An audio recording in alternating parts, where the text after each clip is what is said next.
Ay. Oh.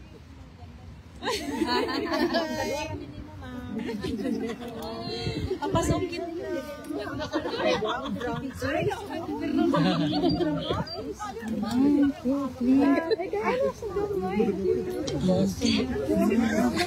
Kitty, advance happy birthday. Advance happy birthday.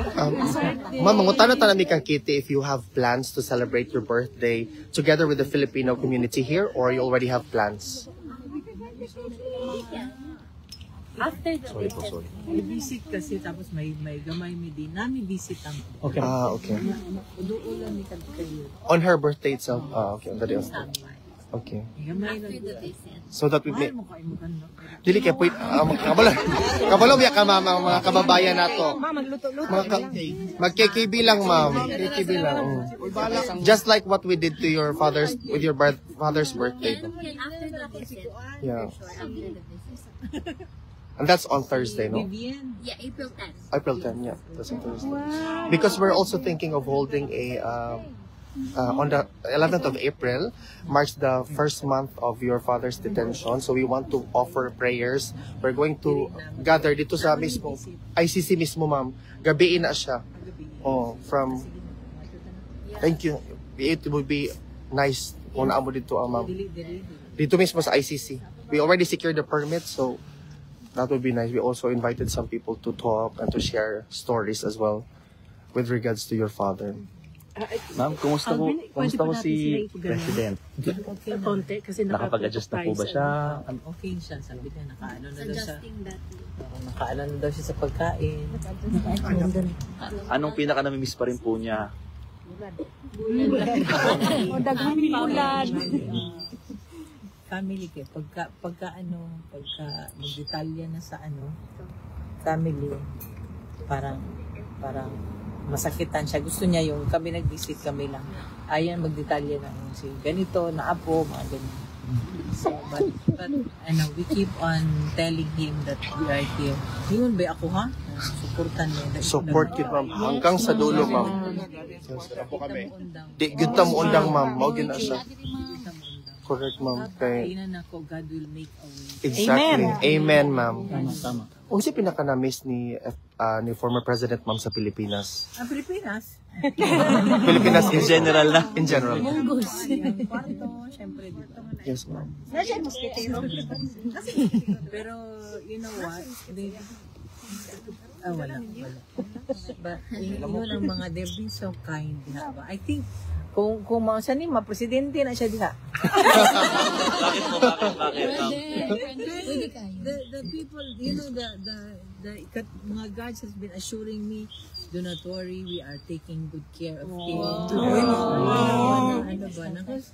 Paano siya, even during the time na, during sa Villamoy, di ba? Kami, we were so, I asked him how do you feel? Are you angry? He said no. Ano siya na, kaya yung mga gumawa sa kanya nito, Babaan na ma'am. impyerno kayo. Because Because wala siyang, kami pa may masakit yung ako pa, sabi ko sa kanya, pero sabi niya, no, yun ang maano talaga siya ng tao. Kilala niyo, naging presidente. yes ma'am. Exactly ma'am. Tsaka, yung, all he cared for was about his country and about his countrymen. Alam niyo yan na. There's no doubt, ma'am. There's no doubt. Kaya, that's why nga, ako, to be honest with you, mangutan ako sa Ginoo. Ano naman, Lord? Up to now, I'm still, question mark. So, buti sana ako naging tarantado, magnanakaw. Diba? Greedy yung kabila, ma'am. Greedy. Diba? Wala tinarong wala nag-abuso katong time na kuan ka, wala na, there was no air about him na presidente siya. That was my prayer po before ba na, Lord help me to remain humble. And then same po sa iyahan na kita niyo man mag-asta. Wala siyang air na.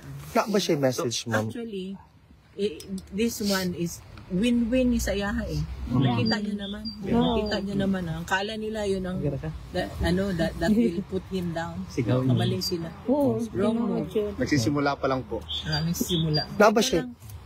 kailangan ito talaga, tapusin talaga natin. Yes, ma'am. Nandito lang po kami, madam. Meron ba siyang message, ma'am, sa mga kababa? Yeah, okay. Oh, ayun, sinabi niya. So, sabi niya, mabuhay ang Pilipinas and mabuhay ang Pilipino. So, again, he wants to extend his gratitude to all of you here, and sabi niya that he's willing to make that sacrifice. So, His sacrifice will not be. We will extend our gratitude. Keep healthy. Yes, ma'am. thank you. We Thank So you. ano talaga? take note of his sacrifice for This this. is the sacrifice for all of you to know what's really happening. Yeah. He sacrificed more than us. Yeah. Kita inay mong papasalamat. I will, ma'am. Exactly. You know, he's very happy to know na you're still here outside. Hanggang sa dulo. Every time you visit, he thinks na no one's outside anymore. But I do assure him that no, there's still people outside. And I told him na medyo madami kayo. I told him that Ayaw kasi. Ma'am, Unsa yung reaction ni former President, ma'am, na gilabel na siya na Duterte Park? Nakatawa siya. Siya ka ng sa gawas, di pangalan nila Duterte pa. Tapos akong giingnan na every time na there are gatherings here outside, di ba, ginasabihan niya ang mga pulis na we want our president home. Yung mga pulis, we also want him home. Yeah. Exactly. That is true, ma'am. Yeah, ingon gid ang pulis bitaw ana. Ingon gid sila.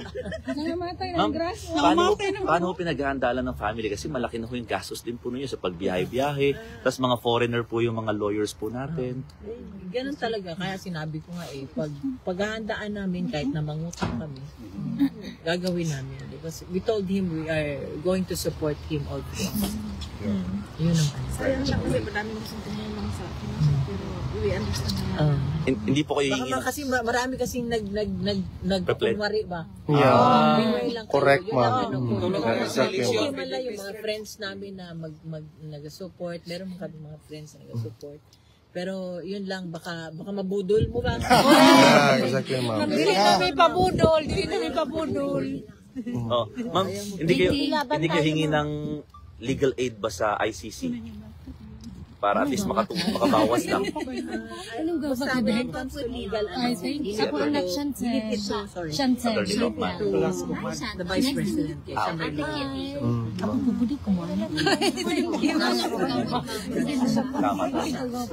I'm pretty sure, ma'am, that the former president is also looking forward as also ang mga kababayan nato sa mga Davaoenos, gilook forward yun nila na i-welcome ang atong soon to be mayor of Davao. Is he excited about the idea, ma'am? He's looking forward to that. I think they're arranging something para I just don't want to talk about it. Okay. Okay, perfect. Kumusta yung pag-stay din? Okay lang. Adjusting sa food. Medyo na-diet me.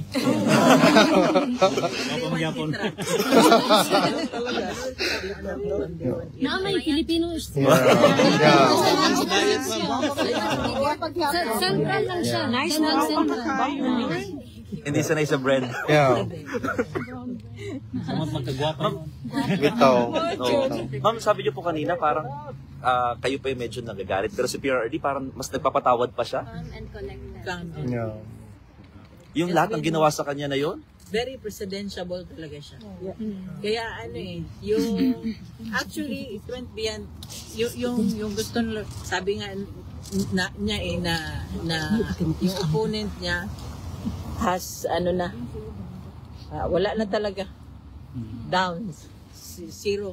Politically wala na. Kasi kamali nga sila eh. It made him, I told him, you're more popular now than when you were there. Yes. All over the world. That's correct, ma'am. You made that world record of worldwide celebration of birthday. Yeah. That's correct. Most popular detainees in ICC all over the world. So yung mga tawag nito, yung mga sabi ko sa kanya, mga tao dyan, nandyan, nakasupport. Okay lang. Thank you so much. Minsahe ma'am sa mga tao nga paday nga nagsuporta dili lang diri sa Duterte Park di sa tibuok kalibutan. Maghimo taog collective prayers tanan siya. Kabalud gyud ko, God is listening. Yes. Yes, ma'am. akala nila matago nila for a long time. You know, the kabalumanta, the people knows. Yeah. When he was president, alam mo, sabihin ko sa inyo, ito alam man yan, yung, di ba, yung PGH, di ba? They were told, siya presidente, they were told, okay, we will give you 100 million something budget. So the people there at PGH, yung mga director dyan, akala nila na one time lang yun. Alam niyo ba yun? Monthly yun until natapos siya pagka-presidente. So nakita niyo yung dali na maguro makalimot. Di makalimot, ma'am. Di makalimot ni PRRD. Yeah, 1 million a month. I know his sacrifices ba nga. Nga, to the extent na malimtan niya, madisregard ang family, and every time he talks about, you know, panghadlok naman niya, ha? Diba? Panghadlok niya pag Black tatay man. black ba? Oh. Kagaling yung tatay Diba ba? kita, Tinood. tatay, nanay, diba? Yeah, Oo. tinood. Pao na akong bakos. Oo. Silig to po. So, when he was president, ingala na naiyaha, pasuko-suko na naiyaha. So, what happens yung pasuko-suko? Nalimpyo tong Yeah. Hugaw kayong Pasig dito sa Isa ka lang taga Manila, I ginawa like your name, Chantel. How old are Pasig you? River. Diba, nalimpyo. Tapos, I like your lang eyes. siya something but everything is wala na siya. All I can tell you, wala dito siya personal. So nagkamali kayo na to those who are thinking na itong mga oligarch. Nagkaroon, at least nagkaroon tayo ng presidente na hindi nagkaroon ng personal interest. He did not think about, you know, magbulsa siya ng reaching himself or what he's saying. He never, not one single, pag-isipan na gano'n. Ang sa kanya talaga is, he took his oath seriously na ginawa niya ang lahat You know para you're sa the same Pilipinas. age as my sister. So, sometimes ako pa ang siyempre kabalo ko niya. Very beautiful. Hindi nyo alam yung during pandemic. Katong si Mira. Sakripisyo niya. He doesn't want to he doesn't want the people to know, to be scared na, ay, walang leader, walang namumuno. You have lipstick. Yung lahat ng mga nandun, mga PSG niya, mga whatever, protocol, I think pink suits you very well. they've been telling him not to conduct cabinet meetings, pero siya, wala. Sa kanya, so be it. When it happened, you know, that incident in Marawi, sabi ko, di nakamulupad. Mulupad yun siya. He was there for the soldiers. Pero sa gibuhat sa mga sundalo. Yeah. Pag nagkukwentuhan po kayo, ma'am, ni PRRD, anong mensahe niyo sa mga gumawa nito sa kanya? Thank you. Alam mo, I will just let God do the revenge for us. Yeah. Tama. Diyos, hindi nila maano yan. Hanggang apo yan nila. Hanggang apo ng apo nila. Hanggang doon ang ano nila. Hanggang doon ang parusa ng Diyos. So, Diyos nang bahala sa kanila. Hindi nila matakasan yan. This one will be the start of you will know that nakita niyo naman maski na sa Senate, di ba? Nakita niyo naman. They will never be given the chance by the Filipino people. Saka ano yan, Diyos yan. Pamanilet nay nang uta nagikan sa Agdaw. Taga-Agdaw ko.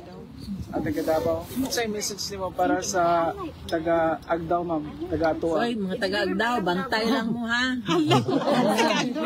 Zero ang kalaban ha. Bantay lang. Ma'am Manilit, palihog ko promote sa PDP, ma'am, na naminaw sila kami sa Agdaw. Siyempre, tanan. Maog yun na, di ba, initially yan si Vice President. Ayaw magbisita diri kung di mo mahimong senator.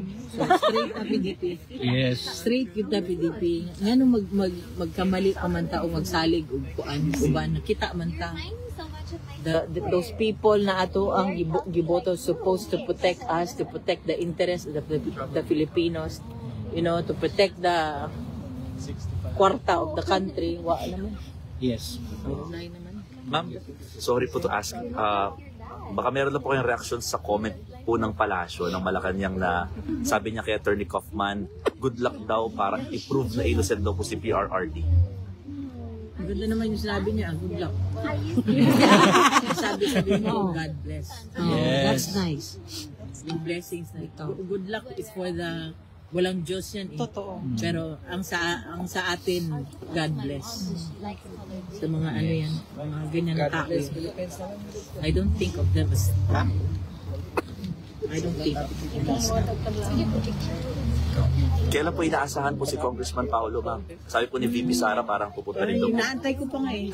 Naantay ko. Pag siya po ay pumunta, kayo po ay palit naman? Magsabay muna kami tapos pag-usapan pa namin. Salamat ha. Salamat. Thank you, ma'am. Thank you so much, ma'am.